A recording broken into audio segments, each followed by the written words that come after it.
Bonjour à tous, j'espère que vous allez bien, c'est Sarah, bienvenue sur la chaîne. Je vous retrouve aujourd'hui pour un nouveau J'ai lu quoi. Donc vous savez que ça fait partie des nouvelles vidéos que je vous fais, toujours face caméra. Voilà, c'est un exercice assez difficile pour moi comme d'habitude, mais on va s'y faire. Voilà, je vous remercie déjà pour tous vos gentils commentaires la dernière fois. J'ai eu plein de commentaires aussi au niveau des chroniques que je vous fais à l'écrit sur les différents sites. Et ça me touche parce que du coup c'est un nouvel exercice pour moi et je suis très contente que ça vous plaise. Je sais qu'il y en a beaucoup qui ont craqué sur les livres dont je vous avais parlé dans la première vidéo. Donc là, j'ai lu quoi numéro 2. Je vais de nouveau vous parler de 3 livres. Alors cette fois-ci, j'ai pas pris de notes. On va croiser les doigts. Je me souviens de tout. J'espère que quand je vais me réécouter plus tard lors du montage de la vidéo, je n'oublierai rien. J'ai pris la tablette pour vous lire les résumés, puisqu'aujourd'hui je vais vous parler de 3 livres que j'ai lus en version numérique. Et je vais commencer tout de suite par un tome 2. Donc j'essaierai de vous incruster la couverture comme la dernière fois. Pardon. Et donc je vais vous parler d'abord de la série Variant 9, tome 2 de Judith T. Mélusine. Donc j'avais été déjà conquise par le premier tome, donc c'est une autrice qui m'a proposé qui avait mis une annonce sur Facebook. Je l'ai contactée pour lire son livre et en échange de faire une chronique. Donc voilà, ça a matché entre nous, je suis très contente. Et du coup, elle m'a envoyé le tome 2. Et normalement, en janvier, je pourrais vous parler du tome 3. Donc je suis très très contente puisque ce tome 1 donc, m'avait déjà conquise et le tome 2, il était encore mieux, si je peux dire comme ça. Je suis encore plus rentrée dans l'histoire et là vraiment, j'ai trop hâte de savoir ce qui va se passer dans le tome 3. Donc je vais vous lire le résumé du tome 2. Des capacités surhumaines à apprivoiser, une société sans scrupules pour les exploiter, des alliés à découvrir. Max a choisi. Après avoir tourné le dos à William Garnier et ses projets dangereux, il rejoint au foyer Wagner les autres variants qui ont fait le même choix que lui. S'il s'attend à des représailles, hop, j'ai la tablette qui veut plus. S'il s'attend à des représailles, il ne boude pas son bonheur d'y retrouver Roxane. Mais il lui reste encore bien des choses à découvrir sur les variants. Combien sont-ils là, dehors, seuls, à chercher les réponses? Donc pour vous résumer un petit peu, donc on suivait Max qui s'est toujours trouvé un petit peu différent des autres, qui a des capacités à résoudre des problèmes. Et donc il est en fac d'informatique et il résout tout super facilement, mais du coup il se trouve un peu en marge de la société, il a du mal à nouer des liens. Jusqu'au jour où il rencontre Roxane et puis là il va comprendre voilà, ce qui se passe. En même temps la société Mnemos se rapproche de lui, essaye de le recruter. Donc voilà un peu pour le tome 1, on était là-dedans. Et en fait, je ne veux pas en dire trop, c'est toujours ma hantise de trop vous en dire. Et là dans le tome 2, on retrouve Max et Roxane, donc les personnages principaux, qui sont encore plus détaillés, j'ai envie de dire. Oui, c'est encore plus précis. Voilà, vraiment, on identifie bien ce qu'ils sont. Et en plus de ça, il y a des nouveaux personnages qui rentrent en jeu. Charlie et Alice. Et les deux sont hyper bien détaillés. Ça, franchement, c'est le top dans cette trilogie. Parce que je pense que dans le tome 3, ça va être pareil. Les personnages sont vraiment bien détaillés. Un des deux m'a clairement foutu les jetons. Et l'autre, je l'ai adoré direct. Et j'ai bien aimé comment ça finit par rapport à ce personnage. Voilà, j'en attendais pas moins. Et c'est ce qui met le petit piment. L'autre personnage, effectivement, me fout les jetons, mais du coup, ça met un petit piment aussi. Donc j'ai contacté Judith pour lui envoyer ma chronique que j'ai déjà faite à l'écrit, que vous retrouverez sur mon profil Facebook, sur mon Instagram. Et je lui ai dit, j'ai l'impression, après avoir lu ce tome 2, je me pose plein de questions sur la société. Est-ce que ça n'existerait pas de nos jours? Est-ce que nous, un jour, on va pouvoir dériver comme ça? Et ça fait se poser effectivement plein de questions. Est-ce qu'on est du côté des méchants parce que quelque part, on les comprend? Est-ce que non, finalement, on n'arrive pas à les comprendre parce que ce qu'ils font, il n'y a pas d'excuse? Et en fait, elle m'a répondu qu'elle a voulu ce tome 2 vraiment travailler sur la psychologie. Donc c'est vraiment ce que j'ai ressenti et c'est ce que j'ai aimé. Donc je vous invite vraiment à découvrir cette trilogie. J'ai hâte de lire le tome 3 parce que la société de Nemos revient. Hein. C'est vraiment l'épée de Damoclès qui est au-dessus de la tête de tous ces gens qui ont des facilités au niveau du cerveau. Je ne veux pas trop creuser justement pour pas vous en dire trop. Mais voilà, c'est vraiment top du top, l'intrigue est gardée. Au début du tome 2, on a un super résumé qui est fait du tome 1 et j'ai trouvé ça vraiment bien pour pouvoir vraiment se replonger sans rien oublier. Donc ça, je l'avais souligné à Judith. Et puis, ouais, les personnages déjà présents dans le tome 1 sont développés. On a l'apparition des deux nouveaux personnages qui rajoutent une intrigue supplémentaire. Donc c'est ce qui fait qu'on est tenu en haleine et qu'on perd pas de l'intérêt dans ce tome 2. Voilà pour celui-là, donc vraiment je vous invite à le découvrir. Vous trouverez le tome 1 et le tome 2 déjà sur Amazon. Il me semble que Judith pour Noël, elle fait un prix groupé sur les deux tomes. Donc n'hésitez pas à aller regarder sur son profil aussi. Je vous remets toutes les infos dans la barre d'infos et les liens vers les bouquins. Donc voilà, lecture 5 sur 5, je la recommande vraiment. Deuxième petite lecture, alors celle-ci après Variant 9, elle a été beaucoup plus calme, mais c'est bien aussi parce que moi j'aime ça. Donc c'est Sweet Christmas Love de Marie Remond. C'est un roman de 256 pages. Le Variant tome 9, je ne retrouve pas le nombre de pages. Je ne me l'étais pas noté. Mais il doit faire aussi à peu près, je pense, 200-250 pages. Je pense. En tout cas, le Sweet Christmas Love, donc 256 pages. Je vais vous lire le résumé. Là aussi, vous retrouverez ma chronique à l'écrit que j'ai déjà faite sur Facebook et sur Insta. Donc Luce, jeune étudiante parisienne dans une école de traduction, rentre dans sa famille à la campagne pour passer Noël avec ses parents et son petit frère Nicolas. Laissant derrière elle ses études, elle compte bien profiter de ce temps de vacances pour s'adonner à sa passion, la photographie.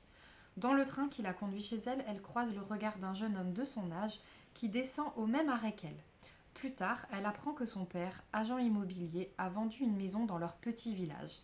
Alors qu'elle est sortie en balade photo, elle découvre que l'inconnu du train n'est autre que le fils de la famille qui vient de s'installer. À la fin de cette première rencontre, Noah propose à Luce de devenir son guide pour lui faire découvrir la région et ses secrets. Donc, personnage principal, Luce, mais il y a une grosse originalité dans ce roman et ça tient au narrateur. On est à la place d'une tierce personne, vraiment originale et franchement j'ai adoré parce que ça permet de voir plein de petits détails de son point de vue et c'est vraiment ce qui fait l'originalité de cette romance de Noël parce que vous allez peut-être vous dire ah c'est encore un roman de Noël, ça finit toujours pareil. Eh bien non. Deux originalités, le narrateur et la fin à laquelle je m'attendais. Alors pas du tout. Je me suis dit mais non, elle va pas faire ça. Et en fait si. Et comme ça termine finalement c'est très bien. Parce que c'est encore assez déroulé par l'autrice et comme ça termine effectivement c'est très bien quand même. Donc effectivement Luce elle rentre chez elle, dans le train elle rencontre Noah, donc elle croise simplement son regard. Finalement elle se rend compte qu'il vient de s'installer dans la maison qu'elle admire depuis qu'elle est toute petite. Elle voit un pan de bibliothèque par la fenêtre quand elle se met de la rue, elle voit cette fenêtre et elle voit un pan de bibliothèque. Et du coup, elle s'imagine des choses sur cette maison et quand elle voit que c'est lui qui habite dans cette maison, bah forcément il lui propose de venir découvrir cette bibliothèque. Elle fait son guide dans la ville de son enfance qu'elle connaît par cœur. Donc elle l'emmène un peu partout. Enfin, c'est vraiment guimauve, chocolat chaud, ambiance Noël comme il faut. Si on aime ce genre de roman, vraiment l'autrice a tapé dans le mille. Et avec ces deux petites originalités dont je vous ai parlé, c'est le must. C'est le must du must. Donc ouais, vraiment un livre que j'ai apprécié. Je l'ai reçu en partenariat avec NetGalley. Et ce sont les éditions Fleurus. Il est paru le 13 octobre 2023, ce livre. Donc voilà, je l'ai lu juste après sa sortie. et franchement je vous le recommande. Même en cadeau, si vous pour les fêtes de fin d'année, si vous connaissez quelqu'un qui aime ces romans tout doux, voilà, c'est une bonne idée cadeau. Donc celui-ci, je vous remets aussi le lien pour le trouver sur Amazon dans la barre d'infos. Mais voilà, vraiment un roman tout doux, tout doux. On a quand même des petits questionnements sur son but dans la vie, profiter des choses avant que ce soit trop tard. Voilà, c'est des petits questionnements qu'on a tous, je pense. Et c'est amené, mais avec douceur dans ce roman. Donc je vous invite vivement à le découvrir. Et le troisième roman dont je vous ai parlé, je ne veux pas une vidéo trop longue non plus. Je pense que dans la prochaine, vous aurez que 2 livres. C'est un livre que j'avais lu au mois d'octobre et dont j'ai oublié de vous parler. Mais il faut le découvrir absolument. C'est La Société très secrète des sorcières extraordinaires des éditions Lumen et l'auteur c'est Sangu Mandana. C'est un livre qui est paru le 24 août 2023 qui fait 406 pages et je vais tout de suite vous lire le résumé avant de vous en parler. Franchissez les portes de la maison de nulle part et laissez-vous envoûter. Mika Moon a toujours, enfin presque toujours, respecté 3 grandes règles. Cacher sa magie, dans les vidéos qu'elle poste en ligne, elle fait juste semblant d'être une sorcière. Faire profil bas, après tout, qu'est-ce que 14 000 abonnés. Et rester à l'écart des autres sorcières, sauf à l'occasion de leur sacro-sainte réunion trimestrielle. La jeune femme a donc pris l'habitude d'être seule et a même passé le plus clair de sa vie d'adulte à déménager en prenant garde de ne jamais s'attacher à qui que ce soit. Un jour pourtant, elle reçoit une intrigante offre d'emploi. Devenir la professeure particulière de 3 jeunes sorcières dans une mystérieuse propriété du Norfolk baptisée la maison de nulle part. Et voilà qu'en un coup de baguette magique et contre toutes les règles élémentaires de sorcellerie, elle se retrouve bientôt mêlée aux secrets de ces 4 hôtes, aussi excentriques qu'attentionnés. Parmi eux, Jamie, bibliothécaire irlandais grincheux, mais contre toute attente attirant, est prêt à tout pour défendre ses 3 petites protégées. Or, à ses yeux, la nouvelle venue est une menace incroyablement irritante. Alors que Mika commence enfin à s'ouvrir aux autres, l'idée d'avoir trouvé une famille, une vraie, et peut-être même plus, fait peu à peu son chemin dans son esprit. Mais la magie est imprévisible, et si toute cette histoire n'était qu'une bombe prête à exploser? Enfourchez-vous aussi votre balai magique et laissez-vous ensorceler par cette romance feel good signée Sangu Mandana qui vous fera rire aux éclats et fondre de bonheur. Et effectivement, là aussi, ça a été tellement doux. Ce livre, j'étais tellement triste qu'il n'y ait pas de tome 2, que ça s'arrête comme ça. Parce que je suis vraiment rentrée dedans. Mika Moon, donc, c'est une sorcière assez solitaire qui respecte les règles de la sorcellerie, c'est-à-dire ne pas vivre trop rapprochée, ne pas fréquenter de sorcières en dehors de leur réunion de regroupement trimestriel. Et du coup, elle se sent seule, elle n'a jamais eu de famille, elle s'est jamais attachée à quelqu'un de façon amoureuse. Donc elle nous fait de la peine parce qu'en plus elle a l'air vraiment sympa, vraiment jolie comme elle est décrite. Et voilà, on a envie qu'elle se pose et qu'elle se trouve quelqu'un. Et c'est vrai que cette offre d'emploi, elle tombe à pic et elle se dit, allez, si je transgresse les règles pour une fois, pour aller aider 3 petites sorcières qui sont toutes seules, qui ne connaissent pas les règles, comme c'est interdit de vivre ensemble, elle se dit que personne à part elle n'ira les aider, donc elle y va. Et effectivement, elle côtoie du coup 4 habitants de cette maison, en plus des 3 jeunes sorcières, qui sont incroyablement décrits aussi. L'écriture est tellement fluide. Voilà, on est vraiment dedans, on plonge dedans, on s'attache à tous les personnages sans exception. Parce que les petites filles, elles ont des caractères différents, pas toujours très faciles, mais on s'y attache quand même. Donc elle va leur donner des cours, leur apprendre à maîtriser leur magie. Et puis voilà, il se passe des choses dans cette maison. La propriétaire de la maison est elle-même une sorcière qui a confié donc les 3 petites à ces 4 personnes qui vivent à l'intérieur. Puis on ne sait pas trop où elle est, cette personne, pourquoi elle ne revient pas. Voilà, il y a des obligations qui l'appellent, mais elle ne revient pas. Donc voilà. Alors, est-ce que Mika a eu raison de transgresser les règles, de le cacher à la doyenne des sorcières? Vous le découvrirez à travers ce roman.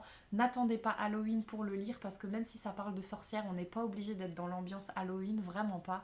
Ça peut être lu, la cocooning, pendant les fêtes, au mois de janvier, pendant les fraîches soirées d'hiver. Donc voilà également un roman que je vous conseille qui est, et qui vous fera rire aux éclats parce que vraiment il y a des passages où on rigole et fondre de bonheur parce que tout est bien qui finit bien. Et c'est vraiment un bonbon ce roman. Donc n'hésitez pas, malgré ces 406 pages, je ne les ai pas vues passer. Voilà pour ce deuxième J'ai lu quoi. J'espère que cette vidéo vous aura plu autant que la première. Si vous avez des questions, n'hésitez pas. Vous retrouverez tous les liens vers les bouquins dans la barre d'infos. Je pense vous faire la prochaine vidéo seulement sur 2 romans, histoire de pas trop vous en mettre plein la tête. En tout cas, n'hésitez pas à me laisser un petit commentaire pour me dire ce que vous pensez de ces livres, si vous allez craquer. Juste un petit smiley, sinon si vous êtes passé par là, n'hésitez pas à liker, à partager, ça me fera extrêmement plaisir. Et puis je vous dis à bientôt dans une prochaine vidéo. Surtout prenez bien soin de vous. Bye bye.